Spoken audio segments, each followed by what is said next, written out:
छात्रों के न्याय में प्रशांत किशोर मैदान में बीपीएससी री एग्जाम और भी आपको दिखाता हूँ। बीपीएससी पुलिस भी शुरू फिर लिखा हुआ है प्रशांत किशोर के बिहार को दूसरा गांधी मिला है उनका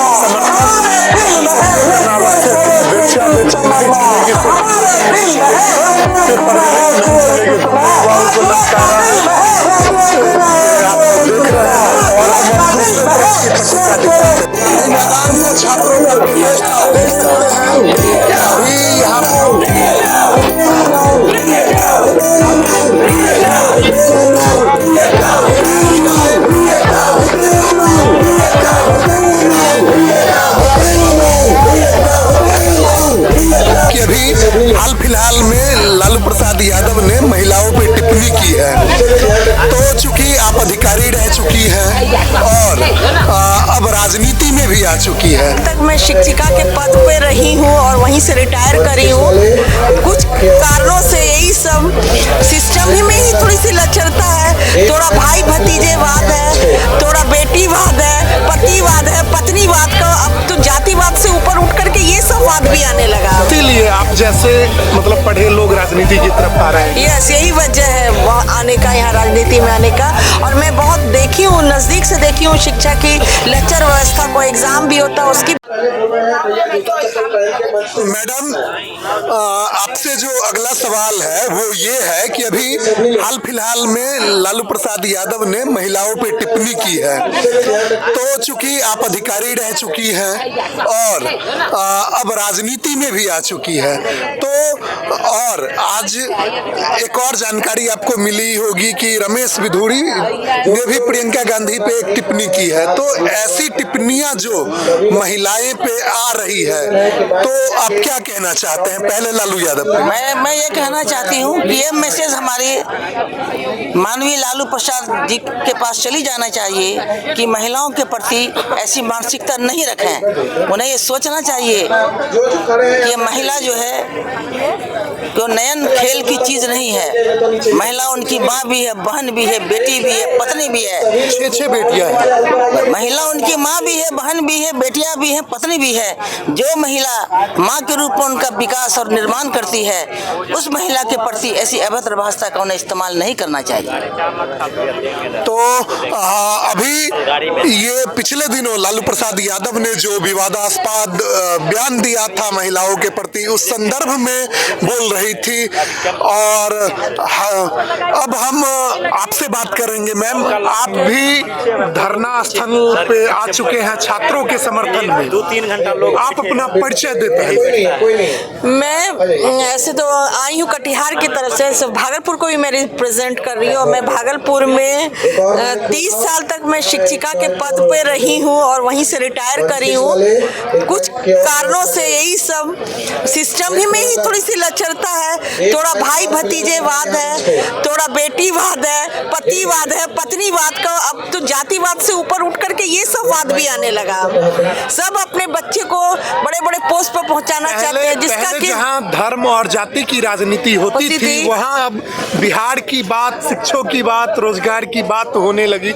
इसीलिए आप जैसे मतलब पढ़े लोग राजनीति की तरफ आ रहे हैं। यस, यही वजह है आने का, यहाँ राजनीति में आने का। और मैं बहुत देखी हूँ, नजदीक से देखी हूँ शिक्षा की लचर व्यवस्था को। एग्जाम भी होता है उसकी भी लचर व्यवस्था को। अब तो इधर थोड़ा सा सीसीटीवी कैमरा है, ये है वो है, तो थोड़ा सा कड़ापन आया। लेकिन आज से 10 साल पहले तो बहुत ही करप्शन होता था एग्जाम में, क्योंकि एग्जामिनेशन ड्यूटी में मैं भी रही हूँ। मैं भी देखी हूँ कि क्वेश्चन कैसे आता है, क्वेश्चन कैसे लीक होता है, कैसे क्या होता है। लेकिन आज के समय में जब इतना ही मतलब कि इलेक्ट्रॉनिक्स मीडिया है, इलेक्ट्रॉनिक्स इक्विपमेंट सब आ गए कि तरह तरह के औजार हो गए कि इसको कैसे हम लीक कर सकते हैं। तो इस पर लगाम लगने के लिए तो जैमर वैमर भी लगता है। लेकिन जैमर लगता है तो ये इसके ऑथेंटिक क्या है, वहाँ पर तो उस लोग को तो ख़राब भी कर सकते हैं ना। जैमर जैमर का तो यूज होते हैं सही ढंग से होता नहीं है, ऑन करके फिर बंद भी किया जा सकता है, इस पर नजर कौन रखेगा? या फिर उसकी जो कैपेसिटी है वो कितने डिवाइस की है, या की कितनी है, दूरी की है? कितनी दूरी की है।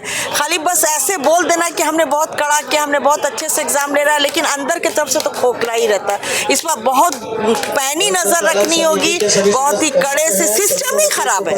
हम तो यही कहेंगे कि सीसीटीवी कैमरा भी लगता है और जैमर भी लगता है, सब चीज होता है, लेकिन फिर भी कहीं ना कहीं लीक कैसे हो जाता है? इस पे फिर भी पैसे पेपर लीक कैसे? ये तो ऊपर से ही होता है, पैसे का खेल है, लाखों करोड़ों रुपए का इसका में बिजनेस होता है लोगों का, तो पेपर लीक होता है। पैसा दे करके हम फिर छूट जाएंगे, कुछ तो पैसा मेरे पास बच जाएगा। पैसे का ही सब खेल है, पैसे पर हर काम हो जा रहा है आजकल। ये बहुत ही गलत काम है, लोग पैसा कमाना चाहते हैं गलत ढंग से, यही वजह है कि पेपर लीक होता है और हमारे जो टैलेंटेड छात्र हैं इसको भुगतते हैं।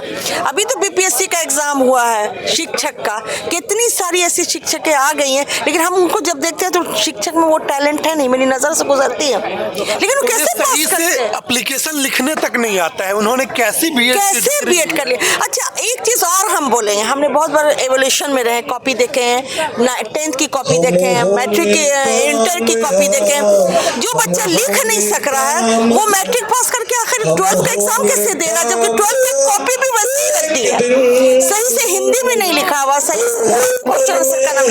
आखिर उसने तो 10th पास किया, 10th पास करके 12 में आया, 12 में भी वही स्थिति रही। ये क्या, खाली गिनती गिना देने से शिक्षा पद्धति सही नहीं हो सकती है। हमने तो क्वांटिटी को बढ़ा दिया, लेकिन क्वालिटी पर हमने नहीं ध्यान दिया। हमको क्वालिटी पर ध्यान देना चाहिए। साइकिल बांट करके स्कूल में तो बढ़िया आसान बच्चों का एडमिशन करा दिया, लेकिन पढ़ाई की व्यवस्था तो आपने नहीं की। शिक्षक और छात्र का अनुपात तो सही से आपने नहीं रखा, वहाँ वो वैसा तो प्रोवाइड नहीं किया, समान चीजों को तो प्रोवाइड नहीं किया कि बच्चे मेरे अच्छे टैलेंट पैदा हो। क्यों ऐसा है? ऐसा क्यों हमारे बिहार में, जबकि दूसरे स्टेट में ऐसा नहीं है?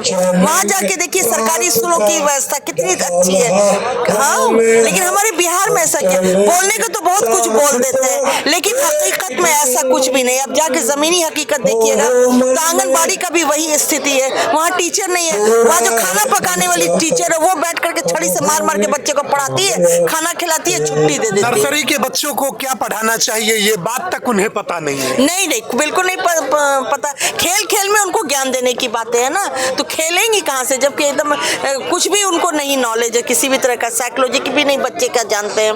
बच्चे होते छोटे बच्चे को तो जानने के लिए बच्चों की साइकोलॉजी जानना पहले जरूरी है, उस हिसाब से उनको शिक्षा देने की व्यवस्था होनी चाहिए, लेकिन ऐसा कुछ नहीं है। वो तो जानवरों की तरह आंगनबाड़ी में बैठा देते हैं और एक लाइन से बस खिचड़ी खिला के वापस कर। एक सवाल आपसे पूछेंगे, आप चूंकि शिक्षिका के पद पे रिटायर हैं, आपकी उच्चतम शिक्षा क्या रही है? हम एमएससी बीएड रहे हैं। किस वर्ष में आपका एमएससी बीएड कंप्लीट हुआ था? मेरा एमएससी बीएड कंप्लीट हुआ है 87 में। मतलब उस दौर में जिस समय लड़कियां घर से पढ़ने के लिए नहीं निकलती थी, आपने आपको बधाई। हाँ, मैंने 87 में हमने एमएससी बीएड कर ली थी, लेकिन उस समय लालू का गवर्नमेंट था तो हमको नौकरी नहीं मिली थी। बहुत स्ट्रगल के बाद हमको 95 में नौकरी मिली, बहुत स्ट्रगल के, बहुत ये के तब गवर्नमेंट जॉब, लेकिन मेरा परमानेंट हुआ 2007 में, तो हमको पेंशन भी नहीं मिलता है। 2004 में अटल जी ने पेंशन हटा दिया, इसलिए हमको पेंशन भी नहीं मिलता है, और 2023 में हम रिटायर भी कर गए। लेट से नौकरी मिली, वजह कि उस टाइम हम लोग के टाइम में तो नौकरी ही नहीं थी। लालू ने बीएड कॉलेज भी बंद कर रखा था, हमने बीएड भी लेट से, तमाम विभागों की वैकेंसियां बंद थी। हाँ, उस समय में 80 और 90 के बीच में तो कुछ भी नहीं हो रहा था, न बीएड कॉलेज था, न एग्जाम किसी तरह का होता था, न कुछ। वो लालू प्रसाद का ही टाइम पीरियड था, उसके हम भुक्तभोगी हैं। तो अभी शिक्षा की बुनियादी सुधारों पे आपने सुना, मैडम पूर्व शिक्षिका रह चुकी है, तो फिर हम आपको आगे तमाम लोगों का विचार सुनाते रहेंगे।